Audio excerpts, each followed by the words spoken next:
Hello beauties, welcome back to my YouTube channel. So today I'm going to be showing you the easiest way to make granola. So as you can see on the screen, I use whole grain oats, and I always like to fry my own oat. I really do not like the one of baking because I feel frying makes it very easier for me, and I get to get this kind of golden brown look on my granola. So what I do is I fry on a low medium heat for about highest, let's say for like 20 minutes or maybe less, 15 minutes.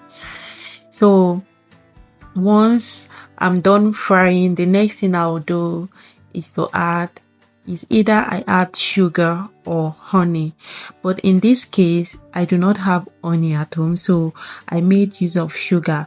So just keep watching, you're going to see when I'm going to add the sugar. So in here I was just checking to see if it's already brown. So you just have to keep checking from time to time to avoid getting burnt. So you don't want your oats to be brown or dark in color. So you just want that light golden brown color. So next in here, I'm adding the sugar. As I said a while ago, I do not have honey, but if you have honey at home, actually honey is the best option for your granola. So make sure you use honey for your own granola. So the next thing is to just reduce the heat to a very low heat. You don't want it to get burned because once you add sugar, it starts getting sticky on the frying pan. So you want to keep stirring over and over again and keep checking on the consistency.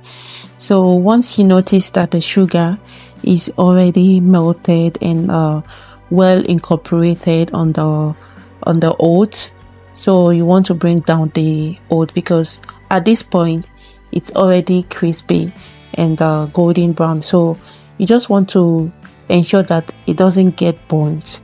So as you can see, this is the exact granola I really want. So it's giving that golden brown color and yet very crispy, and the sugar is not too much. I just added a bit amount of sugar.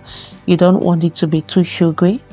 So the next thing I'm going to add here is the mixed dry fruits.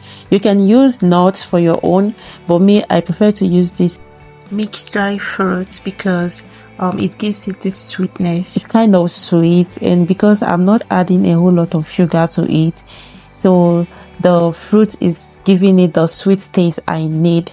So as you can see, your granola is all set and ready, and you will want to keep that in a airtight container. So you want to seal that very well so it doesn't get soft on as time goes on.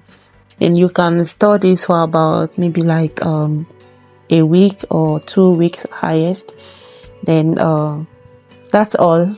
You have your granola, and I serve this with a delicious yogurt. So in my next video I'll be showing you how I made my own made yogurt. So just stay tuned. Thank you for watching. Don't forget to like and subscribe to my channel. Bye.